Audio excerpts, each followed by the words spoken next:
नाज़रीन, अब आपको आगाह करते हैं कसूर से, जहां पर गुज़िश्ता रोज़ बुल्ले शाह पेपर मिल में लगने वाली आग पर तकरीबन 80% तक काबू पा लिया गया है। मज़ीद तफसीलात जान लेते हैं हमारे नुमाइंदे फ़हीम कासिम से, जो वहां पर इस वक्त मौजूद हैं। जी फ़हीम, तफसीलात से आगाह कीजिएगा।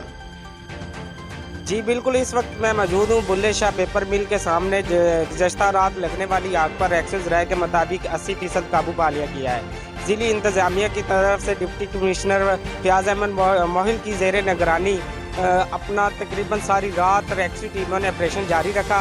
रेस्क्यू टीमों की तरफ से मदद के लिए ज़िला उकाड़ा लाहौर से भी अपना रेस्क्यू गाड़ियाँ मंगवाई गई।